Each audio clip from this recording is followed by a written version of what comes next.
Taste ചെയ്ത് നോക്കാം കേട്ടോ. വല്ല ചൂടല്ലേ?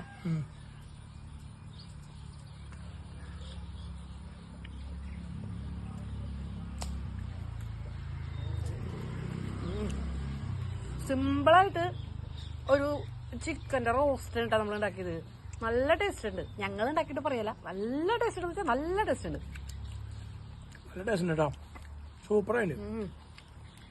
ഈ സിമ്പിൾ ചിക്കൻ റോസ്റ്റ് ഉണ്ടാക്കാൻ വേണ്ടിയിട്ട് ആദ്യം തന്നെ ചിക്കൻ നന്നായിട്ട് കഴുകി വെക്കുക. അതിലേക്ക് ഇഞ്ചി വെളുത്തുള്ളി പേസ്റ്റ് ഇടാം. പിന്നെ ഒരു സബോളയും വേപ്പിലയും ഇട്ട് കൊടുക്കുക. പിന്നെ ഒരു സബോള ക്രിസ്പി ആക്കിയിട്ട് എടുത്തത് ഇട്ട് കൊടുക്കുക. പിന്നെ തൈര് ഒഴിച്ചു കൊടുക്കുക. മഞ്ഞൾപ്പൊടി, മുളക് പൊടി, മല്ലിപ്പൊടി, ഗരം മസാല ഇതെല്ലാം ചേർത്തിട്ട് നന്നായിട്ട് നമ്മുടെ കൈ കൊണ്ട് നന്നായിട്ട് തിരുമ്പിയെടുക്കുക. പിന്നെ ഞാൻ എൻ്റെ ഇൻഗ്രീഡിയൻസ് ആയിട്ടുള്ള പെരുംജീരകവും കുരുമുളകും ഇട്ടിട്ടുണ്ട് കേട്ടോ. പിന്നെ ആവശ്യത്തിന് ഉപ്പിട്ട് കൊടുക്കുക.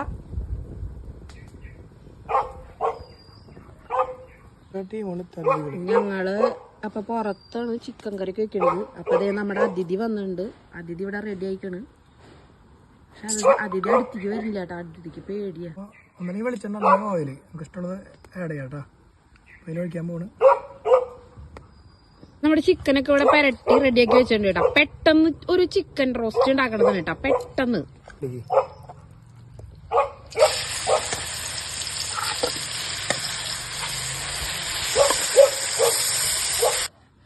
എന്തായി മോളെ? റെഡിയായി ഓടിയിരിക്കുന്നു.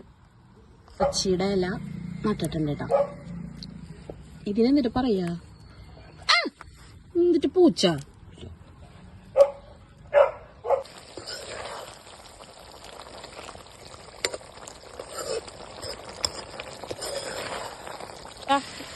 നമ്മുടെ ഇല ഇതിന്റെ പേരെന്നിട്ടാ? മല്ലല്ല, പുതിനല്ലല്ലോ. ഇതിന്റെ പേരറിയാവുന്നവരൊന്ന് കമന്റ് ചെയ്തോളൂ കേട്ടോ.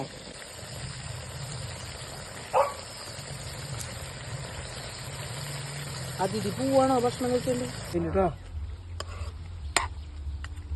നല്ല സ്മെല്ല് അല്ലേ? നല്ല സ്മെല്ല്. എല്ലുമൊക്കെ വിട്ടുട്ടാ. ലെഗ് പീസ് പോരല്ലോ. അത്താവണല് മുമ്പ് ഞങ്ങൾ ഈ ജാതിര കടയ്ക്കുള്ള ഈ പുല്ലും മറ്റേ ചവറൊക്കെ അടിച്ച് കൂട്ടി കത്തിച്ചു. അത് കഴിഞ്ഞിട്ടുണ്ട് ഒരാളിരുന്ന് ഫുഡ് പഠിക്കണാണ്ടാ.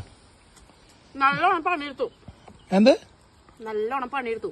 അപ്പൊ ക്ഷീണിച്ചിട്ട് ഭക്ഷണം കഴിക്കാം. ചേട്ടാ വെള്ളം താഴ്ക്കുന്നു. അതേനാ ഇവിടെയും കത്തിച്ചിട്ടുണ്ട്. അത് കത്തിച്ച് കഴിയാറായി. കുറേശ്ശെ കത്തിച്ചില്ലെങ്കിലേ ജാതിമയ്ക്ക് ഈ തീ വന്നു കഴിഞ്ഞാൽ ജാതി തീ വാട്ടം വരും. പടക്കി